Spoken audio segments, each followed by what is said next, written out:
Olá, seja bem-vindo à terceira temporada do podcast A Experiência do Paciente da Sobresp, a Sociedade Brasileira de Experiência do Paciente e Cuidado Centrado na Pessoa.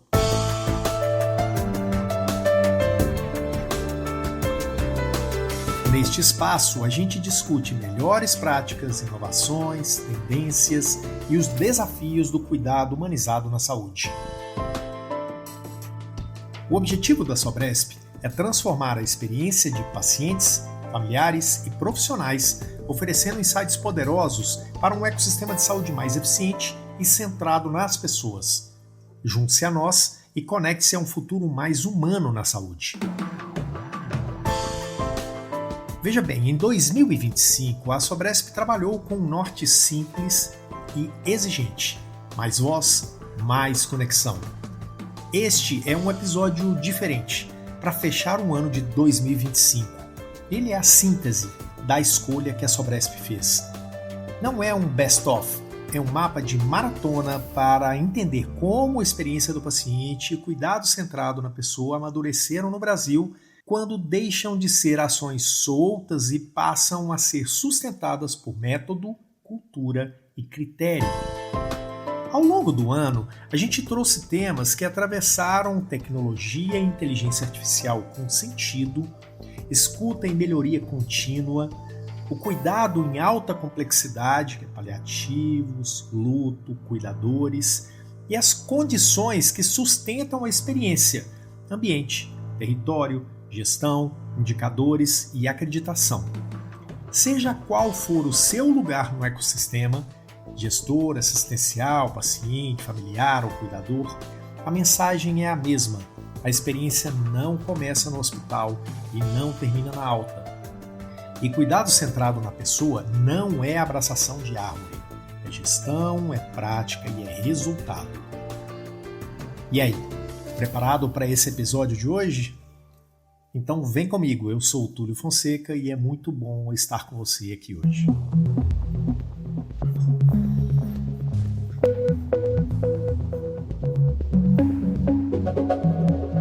Nossa terceira temporada começou falando de direção. No episódio 33, eu ouvi a presidente Carla Ledo, que sintetizou o norte da nova gestão da Sobresp em uma frase que virou bússola para o ano inteiro. Mais voz, mais conexão. Tivemos o nosso planejamento em março, onde nós pudemos ter um momento ali bastante agradável de conexão com os nossos diretores e com o Conselho Deliberativo e um momento de construção. Nós usamos como base aquilo que nós temos declarado no nosso website como Sociedade de Experiência do Paciente e Cuidado Centrado na Pessoa, e também usamos uma pesquisa que foi utilizada com os nossos associados para entender deles o que eles esperam da sociedade. E então foi um momento assim bastante oportuno de discussão, de construção e de reflexão daquilo que nós queremos ser nesses próximos 2 anos. Eu fiz uma provocação para eles, então, como que seria esse mote que definiria, então, a nossa gestão? E nos foi surgir diversas sugestões, e o que nós mais gostamos foi essa, é mais voz, mais conexão. Mais voz aos nossos associados, entendendo que eles podem, a partir das suas experiências e das suas expertises, nos ajudar a construir novos modelos, novas práticas, e também mais conexão, estarmos mais próximos. Mais voz para as diversas regiões do Brasil, com as suas particularidades, com as suas dificuldades, com aquilo que é oportunidade de melhoria, também trazer isso para que nós possamos ter um olhar macro, não só um olhar de São Paulo, mas um olhar de todas as regiões, entendendo como nós podemos apoiar, inclusive, as outras instituições, os outros profissionais, outros pacientes. Então, mais voz, mais conexão, é isso. É, de fato, ouvir as necessidades e construir juntos. Agora, deixa eu te fazer uma provocação. Quando a gente fala em mais voz, e mais conexão, parece óbvio que estamos falando de gente, de escuta, de vínculo. Mas atualmente existe uma força atravessando tudo isso: a tecnologia. E a pergunta é: ela vai nos aproximar das pessoas ou vai nos afastar delas? Vai devolver o tempo para cuidar ou vai aumentar atrito? Para começar esse assunto do jeito certo, vamos trazer primeiro quem olha para a inteligência artificial como mudança de mentalidade de modelo, não como modinha. No episódio 35, eu ouvi o Harold Schultz Neto, e ele falou de uma nova era para a experiência do paciente, trazendo uma lente que eu considero central, os 4 gaps da inovação. A gente está vivendo uma era de muitos gaps, né? A diferença entre o que dá para ser feito com tecnologia, com o que efetivamente é aplicado na maior parte dos casos, é muito grande. E aí, quais são os 4 gaps, né? O primeiro é que a gente costuma pensar de forma linear, mas a gente vive numa era de crescimento exponencial da tecnologia. Tá? Então, os computadores estão desenvolvendo muito, a IA está desenvolvendo a um ritmo alucinante, e a gente continua pensando assim, quero crescer 5%, 10%, né? Então, a gente precisa reenquadrar a nossa forma de pensar para o crescimento exponencial. Entender isso é entender uma frase que eu gosto muito lá do Vale do Silício, que é devagar e de repente. As transformações tecnológicas, elas vêm devagar, devagar, devagar, só que como elas crescem de forma exponencial, daqui a pouco tem uma curva que o negócio atropela. O segundo gap é sair de um mindset fixo para um mindset de crescimento. Mindset de crescimento tem tudo a ver com adaptabilidade. Então, eu consegui me adaptar a situações diferentes, tá? E eu entender que eu consigo crescer, mudar e assim por diante. Se você olhar, a maioria das pessoas tem um mindset fixo. Elas vão viver aquela trajetória que elas já desenharam no passado, elas não acreditam que elas têm chance de crescer ou de mudar e assim por diante. E isso, nessa era, não tem como. Isso vai impactar todas as áreas. O terceiro gap é a gente sair de um modelo muito de produto, que normalmente é transacional, você vai lá, pega o produto na prateleira, acabou, né? Você vai usar e acabou o relacionamento com aquela empresa, para uma lógica de serviço. E aí o setor da saúde já conhece bem essa lógica, né? Relacionamento, é entender a pessoa, é cuidar, é atender e assim por diante, tá? E o quarto, que é o que eu acho mais interessante, é a diferença de a gente sair de uma era download para uma era upload. O que acontece? Ao longo de toda a nossa história, a gente viveu modelos de hierarquia top-down, né? Então, você tinha lá o reino passado, depois os políticos, aí vieram as grandes empresas dominavam os meios de comunicação, com propaganda e tudo mais, então a gente sempre teve uma estrutura mais piramidal, digamos assim, né? Um fala, os outros seguem, obedecem, assim por diante, e era download, né? Então, eu vou na escola para receber um download, eu vou na igreja para receber um download, eu vou no ambiente de trabalho para receber um download do meu chefe, entendeu? E agora, a internet trouxe a oportunidade de qualquer um se expressar, né? Então, tem um outro especialista de tecnologia lá do Canadá, que ele falava assim, que no futuro, lá nos anos 50, ele falava, no futuro, cada um vai ser o seu canal de televisão. E é o YouTube hoje, cara. Entendeu? A gente pode se expressar. E essa dinâmica é a dinâmica do upload. Eu estou subindo as coisas, né? Então, eu estou subindo a minha vida para as redes sociais, eu estou colocando o meu apartamento aqui no Airbnb, eu estou fazendo um upload. E essa é a dinâmica da nova geração. A nova geração tem um olhar muito mais upload. O desafio disso é que a gente vai ter, né, essa batalha entre gerações e eras, né? A galera que é mais download recebendo a galera que é mais upload, seja como cliente, fornecedor e assim por diante. E aqui vem a amarração importante. Se a IA é uma mudança de era, Ela só faz sentido na saúde se for usada como meio para aquilo que importa. E na prática, isso costuma começar em um lugar bem pouco glamouroso, na burocracia. Porque quando a burocracia domina, o cuidado vira tarefa. E quando o cuidado vira tarefa, a experiência vira ruído.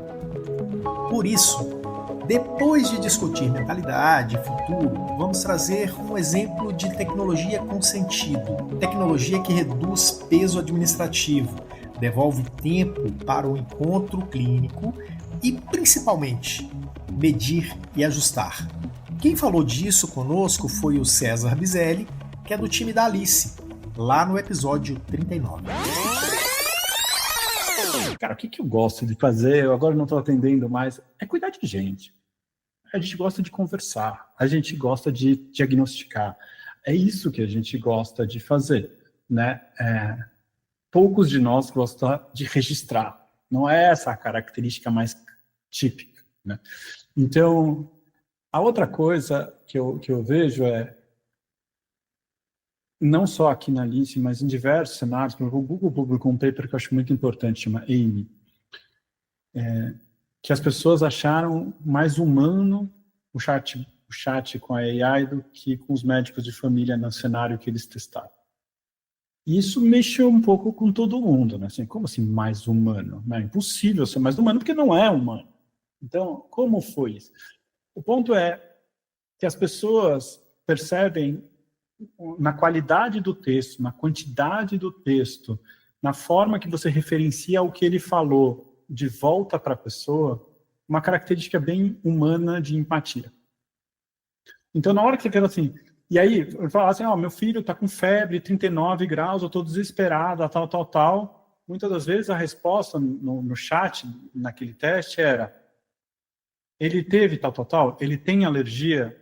Enquanto na AI ele fala assim, puxa, que momento difícil, ou acolhia de alguma forma ao mesmo tempo que introduzia num texto. E por que o texto, a quantidade de texto às vezes porque às vezes escrever um parágrafo gasta uma baita energia para fazer isso o ser humano. Então, a pergunta era a mesma, assim, que era, tipo, ele tem alergia de pirona, ele já tomou de pirona, tal, enfim. A pergunta era clara, mas como você constrói esse texto, anexando a informação anterior e ajustando para aquela pessoa, numa velocidade ali que também traz, você também poderia trazer traços humanos ali, né? Ele não é humanizado, ele não é mais empático, ele não é empático, ele mimetiza a empatia, né? E essa mimetização gera percepção de cuidado. Um outro exemplo muito claro é o número de pessoas, talvez, quando você pega esses novos papers que estão nascendo, assim, a utilização de chatbots como acompanhantes de pessoas para saúde mental, para tomada de decisão de carreira. Cara, isso aqui está bombando de utilização. Aí você fala assim, como, né? Então, a gente está usando o GPT já para tomar algumas decisões, para a pessoa falar, eu termino com a minha namorada ou não? Ele pergunta para o GPT. Aí você fala assim, como assim, César?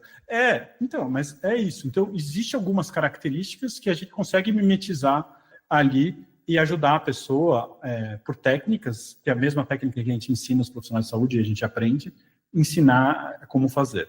Né? Então, respondendo a sua pergunta, eu acho que tem duas características. Acho que a gente pode treinar a ferramenta para ser melhor, e ela tem características que pode ajudar. Ao mesmo tempo, sinceramente, acho que o que as pessoas gostam do cuidado humano é o cuidado realmente focado no indivíduo, e não o cuidado focado em burocracias e outras coisas. E quando a gente desvia o foco a gente foca o profissional para isso e tira todas essas outras coisas, a qualidade do atendimento fica melhor. E é aqui que a temporada começa a mostrar algo que faz toda a diferença. Quando tecnologia encontra método, escuta deixa de ser opinião e vira gestão. Porque não basta achar que melhorou. É preciso construir disciplina, escutar, estruturar, comparar, aprender e melhorar continuamente. No episódio 38, a gente ouviu a Gisele Rodrigues de Carvalho e o Leopoldo Muniz, da Reddor, sobre uma pesquisa enorme, mais de 47 mil profissionais ouvidos. E o que ela revela sobre o que sustenta de verdade uma cultura de experiência. O que eu estou trazendo aqui a pesquisa nos mostrou ações iniciais, né, no eixo engajamento de colaborador. O primeiro passo foi dado, que é a pesquisa. É um lugar onde eu consigo, para este tema, me manifestar. Eu consigo aprender, consigo me manifestar.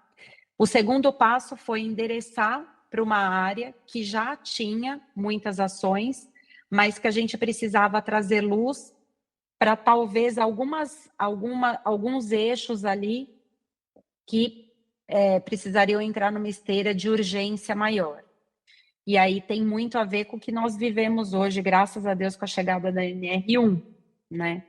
Que a gente recolhe notícias ainda, tanto de uma área da saúde que é extremamente, por si só, né, complexa, estressante, e a gente recolhe notícias ainda de um movimento que foi o movimento pandêmico e que por muito tempo a gente ainda vai ter contato com essa herança que a pandemia nos deixou. E agora a gente está estruturando as coisas de uma forma melhor, né?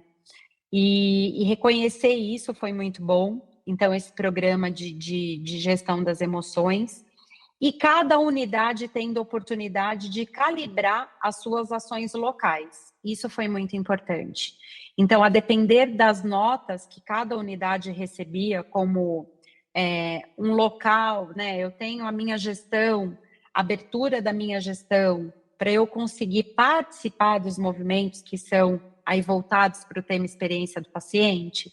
Então, de forma salvaguardando também, né, essa individualidade dessas instituições, a gente entregava esses resultados já analisados para essa liderança local conseguir trabalhar de forma personalizada dentro das suas instituições, e a gente vai ter contato com isso agora em 2025, maio, que está chegando, daqui pouquíssimos dias, que a gente começa a rodar o segundo ano da pesquisa, e a gente vai entender o quão esses movimentos, esses endereçamentos, digamos assim, surtiram efeito, né? De forma sistêmica, quando eu trago para você o RH trabalhando com a gente nesse movimento, trazendo gestão das emoções, assim como movimentos localizados, né, dentro de cada instituição.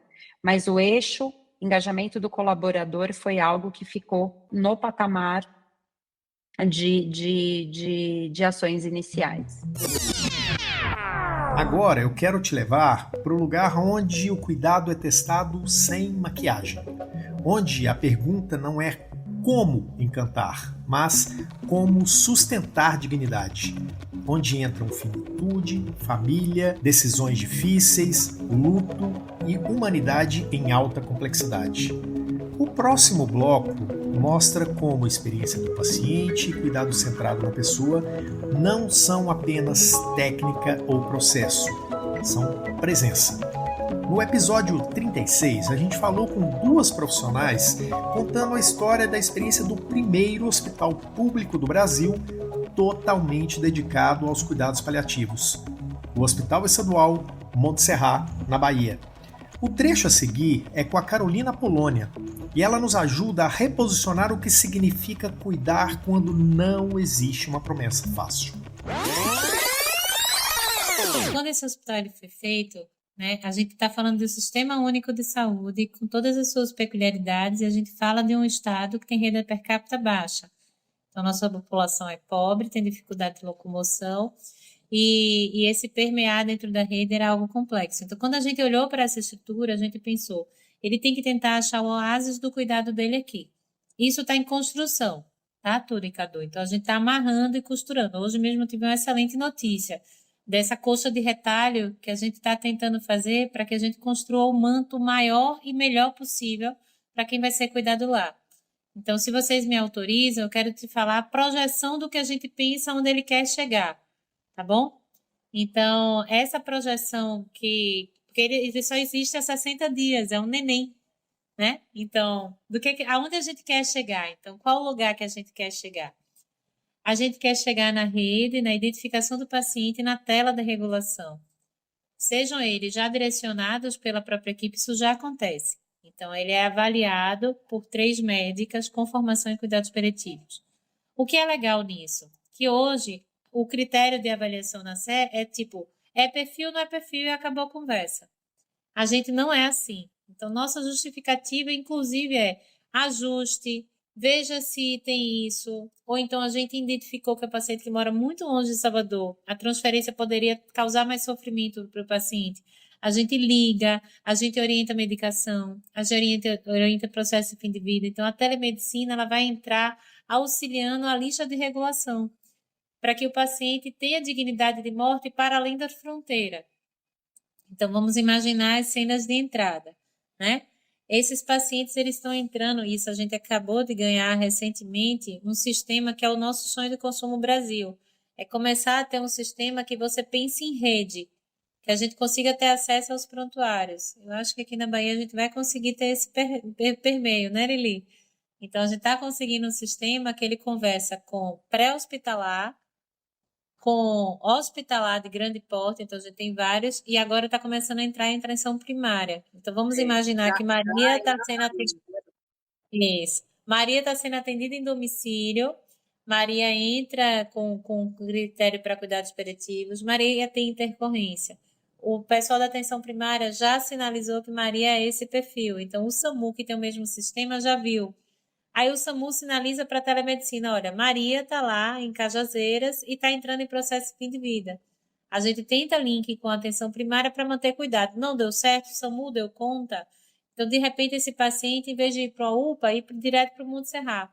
Ou se ele chegar na UPA, que está sendo uma boa surpresa desde que o hospital chegou a começar a funcionar, a gente só está falando de 2 meses, eu já vejo mudança de cultura nas UPAs. Então, esse paciente frágil, eu estou falando de 2 meses, chega na UPA, essa UPA está identificando que esse paciente não tem indicação de ir para critério para hospital de grande porte. Ele tem que ir para a UPA, ou tem que ir para o hospice.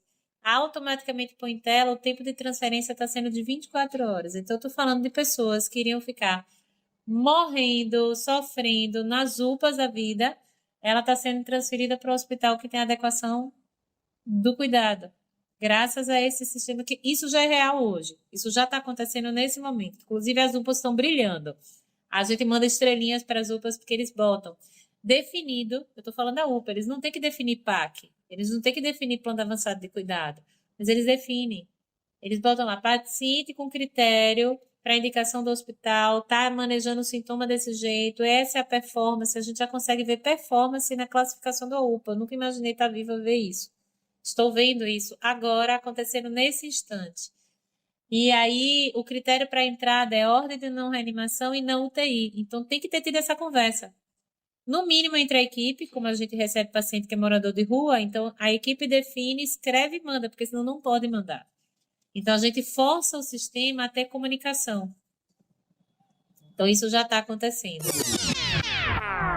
E quando a perda entra, o que mais dói, muitas vezes, é o silêncio.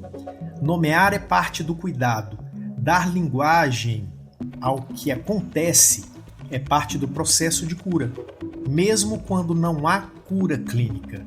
Isso aparece com muita força no episódio 44 com a Raquel Assetti. Como eu sempre acredito, né? A gente associa muito o luto à morte, mas ele está presente em tantos e tantos recortes e momentos da nossa vida, né? A partir do momento que a gente perde planos, que a gente perde vínculos, identidades, porque quando a gente vive a perda de alguém importante, a gente também perde uma parte da nossa identidade, do olhar que aquela pessoa tinha sobre nós. Quais os papéis que a gente ocupava naquele contexto, né? Então, eu digo que são pequenas mortes, assim, que a gente vive no nosso cotidiano, e as pessoas muitas vezes não conseguem enxergar. Por exemplo, o que eu vivi mesmo, o luto de um relacionamento, uma pessoa que vive, que trabalhou uma vida inteira, né, que teve todo um propósito na vida e se aposenta de repente, uma mudança, uma doença, um diagnóstico, sem dúvida, é uma perda importante, é uma perda invisível, as pessoas não conseguem dar visibilidade, né?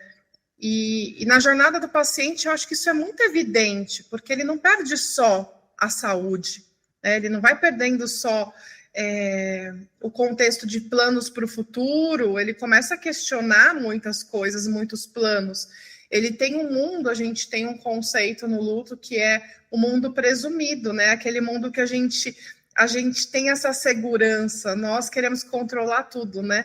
A nossa previsibilidade de que tudo vai acontecer, por exemplo, eu estou aqui com você hoje conversando, daqui a pouco eu tenho meu Pilates, a minha programação de que tudo vai acontecer da forma que eu planejo. E quando a gente, no caso, um paciente recebe uma notícia inesperada, todo esse planejamento, ele desmorona, né? Ele rui ali, aquele mundo que ele presume, ele rui. E ele precisa reconstruir, porque ele não vai perdendo sua concepção de saúde, ele vai perdendo concepções sobre ele mesmo, né? E isso precisa de nome, isso precisa ser reconhecido. Quando essas perdas elas não são nomeadas, sem dúvida nenhuma, isso vira um silêncio dentro, abafa e até prejudica a recuperação ou qualquer movimento em relação ao paciente em si. Né? Eu acredito muito na importância da gente nomear essas perdas, né? Ajudar o paciente a ter esse olhar de acolhimento para as inúmeras perdas que ele vive num processo de adoecimento também. E quase sempre existe alguém sustentando essa travessia de forma invisível, o cuidador. E aqui fica uma das frases mais importantes da temporada: o paciente não é doença, o cuidador não é herói, pedir ajuda é cuidado. Quem trouxe isso com muita verdade foi a Júlia Jabuti, no episódio 42. Quando meus pais adoeceram, eu tinha 22 anos, eu estava na faculdade, na época eu fazia teatro, já praticava yoga, que foi um caminho super importante também nessa jornada, porque foi através dessa prática também que eu conseguia reconhecer como eu estava me sentindo, conseguia cuidar de mim para vivenciar essa experiência. E o adoecimento deles me mostrou muitos desafios de quem vive essa jornada, tanto de um paciente. Eu percebi como rapidamente um paciente ele é reduzido a um órgão que não funciona e tem de alguma forma a sua identidade ofuscada. Então, meu pai, de um engenheiro, de uma pessoa com muitos interesses, com sonhos e com vontades, passou a ser um coração que não funcionava. A minha mãe, que trabalhava com educação, que tinha suas amigas, que tinha, enfim, a sua vida familiar, passou a ser vista como um ovário ali que tinha uma questão importante. Então, isso foi uma coisa que me inquietou muito e eu acho que essa inquietação nos levou como família a buscar caminhos para que eles pudessem ter uma experiência diferente e fossem vistos como pessoas que necessitavam de cuidados e não só como uma doença que precisava ser tratada. Além disso, eu percebi como é importante um cuidador cuidar de si mesmo nesse processo, como não só o paciente, não só o familiar precisam de cuidado, mas também os profissionais da área da saúde precisam cuidar de si. Então, acho que é uma experiência que, sem dúvida nenhuma, me molda e me atravessa, me humanizou muito viver tudo isso. Eu acho que foi uma experiência que me colocou em contato com a vida de uma forma mais profunda, me fez reconhecer minhas luzes e minhas sombras, a respeitar também a humanidade dos meus pais e das pessoas que estão à minha volta. Então, sem dúvida nenhuma, acho que é uma experiência que constrói mesmo quem eu sou hoje pessoalmente e no meu trabalho. O meu trabalho foi direcionado a tentar contribuir de alguma maneira para que as pessoas possam cuidar melhor delas mesmas, de alguma forma. E se a casa pode balançar, o ambiente pode ajudar a manter de pé, ou pode piorar tudo. E aqui entra uma virada poderosa: ambiente não é neutro. O que a pessoa sente também é cuidado. No episódio 46, a gente falou com a arquiteta e pesquisadora Eleonora Zioni sobre sensorialidade, biofilia em ambientes terapêuticos. Assim como não existe ambiente neutro, não existe ambiente de cura. A cura é um processo. Então, o ambiente, ele é um dos elementos que vão colaborar nesse processo terapêutico, tá? Não quer dizer que você vai entrar num ambiente e vai se curar. Nunca, não existe isso. Existem doenças que não vão ser curadas. A gente está tendo envelhecimento da população, a gente precisa de ambientes para os idosos, são ambientes de saúde. E não são ambientes que queremos que sejam brancos e de máquinas de curar. Primeiro que não vai curar, né? E a gente não quer que seja uma máquina, porque o ser humano é humano, não é máquina.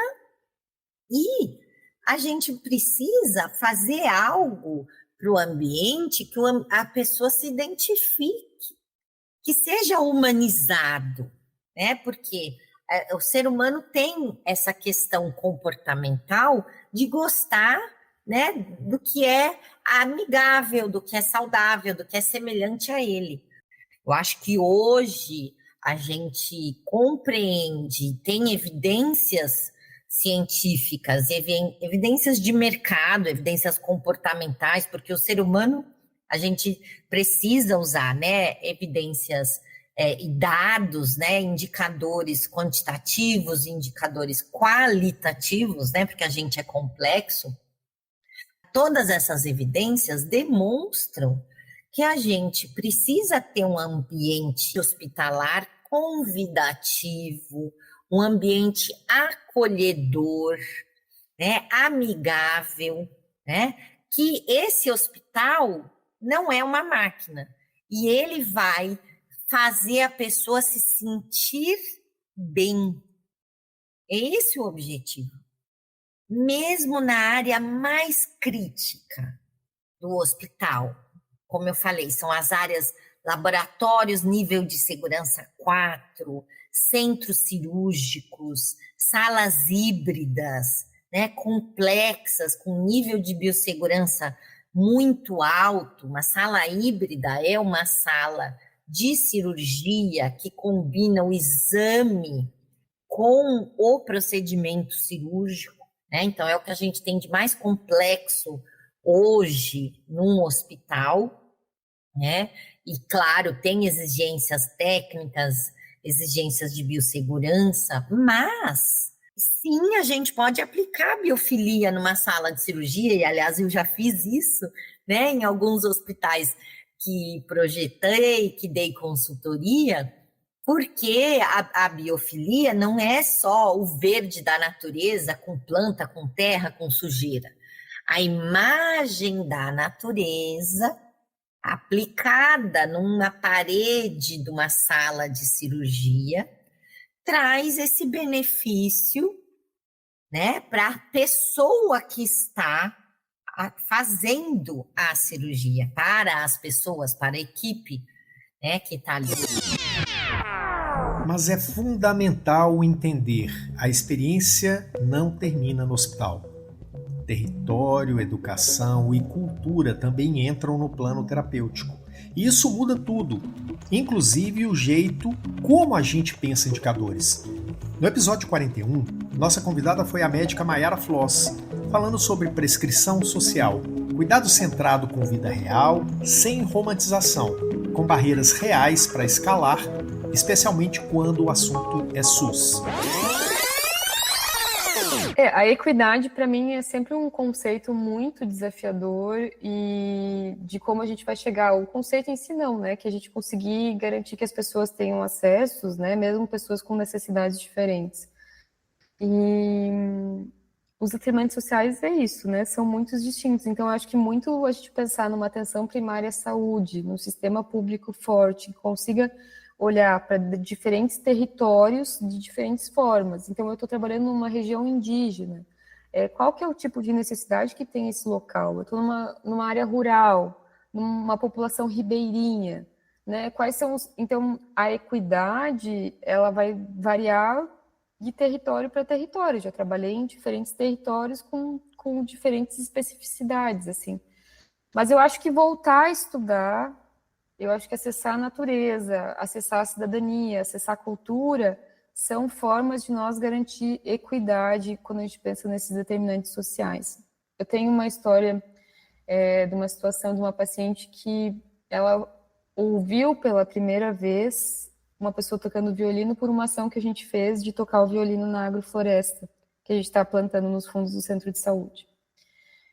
E aí, quando a gente estava conversando sobre depressão, sobre tristeza, não depressão, sem querer pôr na caixinha, mas sobre a tristeza, eu perguntei o que ela fazia, como que ela se acolhia, o que ela podia fazer quando ela estava nessa situação da tristeza. E ela falava que ela lembrava da pessoa tocando violino. E eu achei que o que a gente está fornecendo quando a gente está fazendo essas coisas é repertório também. É você se conectar com o trabalho de um artista, é você se conectar com o riso, né? São essas coisas. A gente, né, tivemos diversas apresentações de palhaçaria, né, no meu centro de saúde, recentemente, inclusive. E eu acho que isso desloca um pouco a pessoa, né? Às vezes, porque às vezes depende o lugar, as pessoas, o que elas estão acessando, falta repertório também, né? E a gente precisa trazer um pouco de outras coisas, outros respiros, né? Para pensar, assim. Então, eu acho que a equidade é um lugar muito difícil. Eu acho que a gente precisa falar também, quando fala disso, de determinantes, provimento de profissionais da saúde, recrutamento, retenção desses profissionais. A gente vem vivendo numa era de pejotização, e aí a longitudinalidade do cuidado, que é uma coisa muito essencial, que é você sempre ter o mesmo profissional olhando para você, não precisar recomeçar a história diversas vezes, né? Sim, legal. E essa longitudinalidade, que é o que eu chamo do filme, não só a foto, a gente consegue com profissionais com estabilidade, com garantia de que vai estar com o seu trabalho. Então, acho que tem muito esse olhar também. A equidade se atravessa muito sobre esse olhar de como que a gente vai trabalhar isso, assim, né? Esse provimento e regiões que são mais remotas e que é mais difícil. Como é que a gente... Não é a mesma coisa que você ter uma unidade de saúde em Florianópolis, uma unidade de saúde no meio de São Gabriel da Cachoeira, na Amazônia, assim, né?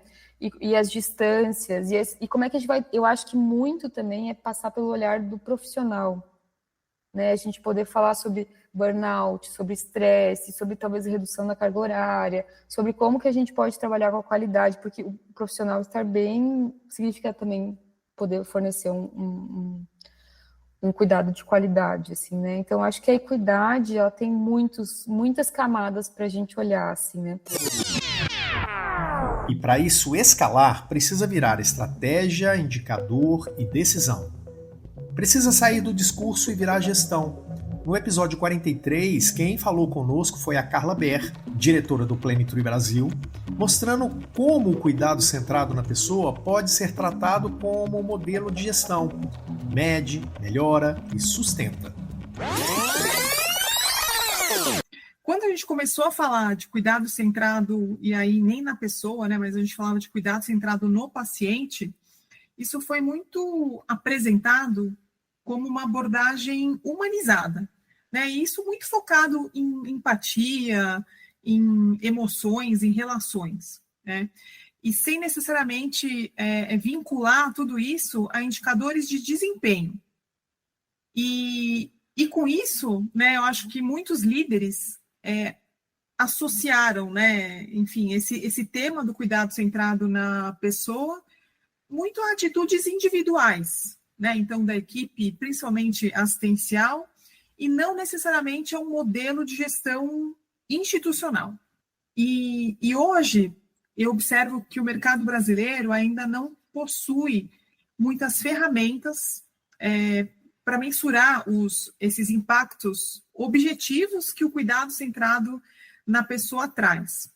Outro ponto que eu posso citar, eu acho que são as próprias pressões operacionais e as pressões financeiras que os hospitais vivem no seu dia a dia, né? Então, com essa sobrecarga assistencial, sobrecarga de entregas, e que muitas vezes, se você traz mais esse tema, né, o cuidado centrado na pessoa, pode parecer como um custo a mais, né, como algo meio que, eu estou trazendo algo que não é essencial, né, algo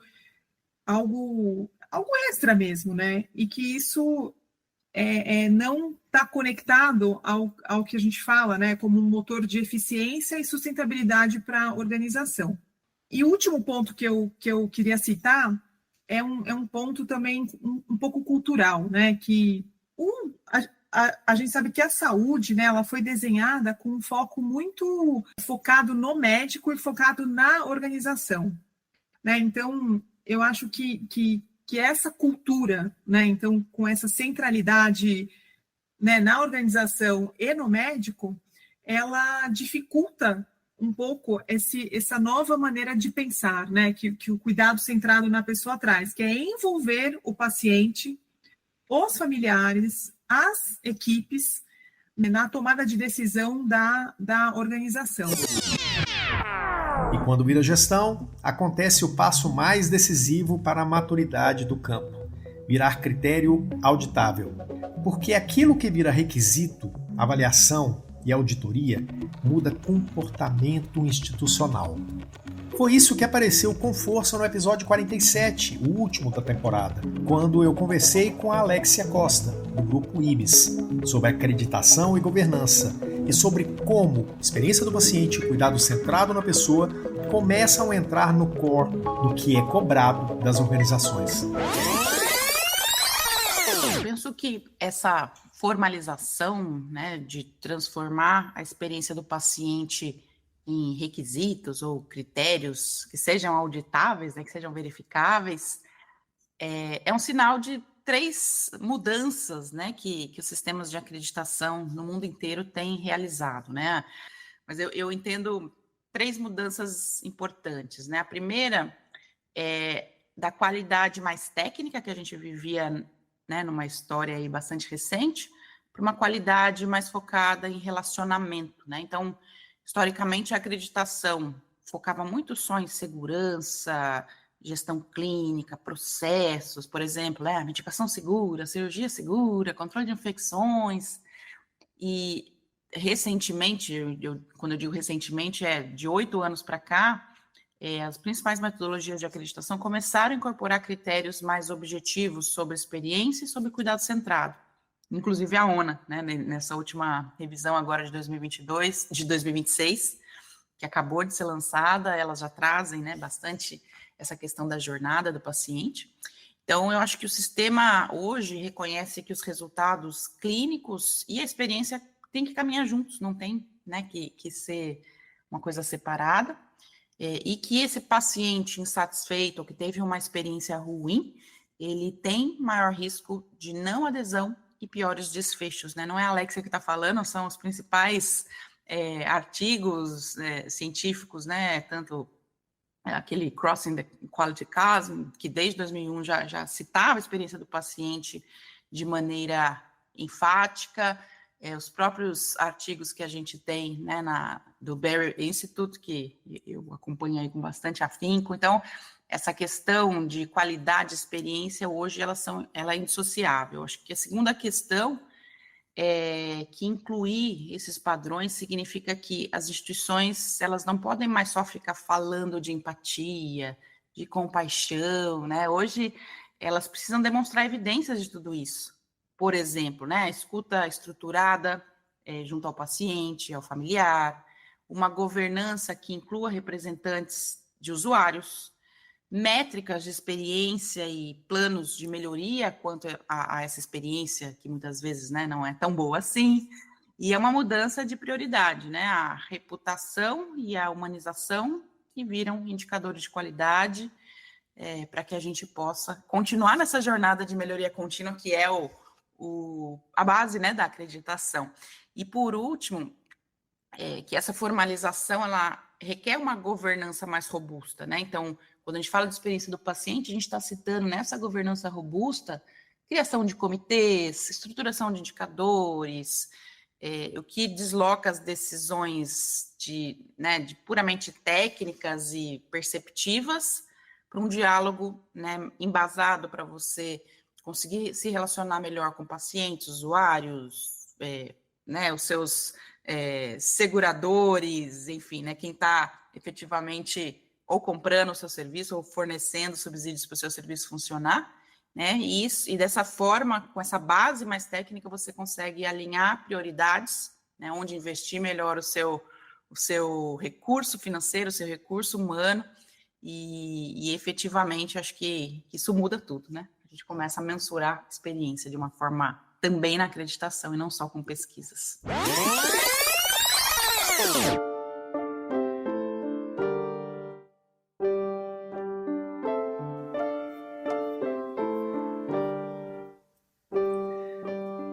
Bom, e foi isso que a gente preparou para o episódio de hoje.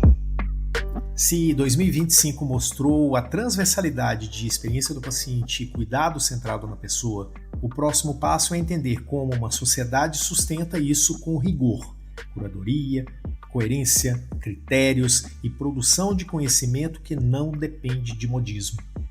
Para a nossa 4ª temporada, neste 2026, eu vou abrir conversando com a Fabiane Regis, nossa diretora científica, que vai falar para a gente sobre o trabalho de base que vem sendo construído na diretoria científica desde 2025. Se você ouviu até aqui, você já entendeu o ponto. A experiência do paciente e o cuidado centrado na pessoa não são temas isolados. São um jeito de pensar e gerir saúde. Resumindo a nossa sugestão para maratonar janeiro, se você é gestor, comece pelos episódios 38, 43, 47. Tá, se você é assistencial, comece pelo episódio 36, pelo 44, pelo 42. Se você quer visão de futuro e novas lentes, vá do 35, 39, 46 e 41. Todos esses episódios estão nas plataformas. Lembrando que o podcast A Experiência do Paciente é uma produção da Map2B, Planejamento, Marketing e Negócios para a Sobresp. Se você curtiu o conteúdo de hoje, compartilhe com as pessoas que você conhece e com os profissionais que precisam ouvir isso. E não se esqueça, favorita o podcast A Experiência do Paciente no seu tocador preferido. Obrigado por hoje e a gente vai se ver no próximo episódio com convidados e temas imperdíveis.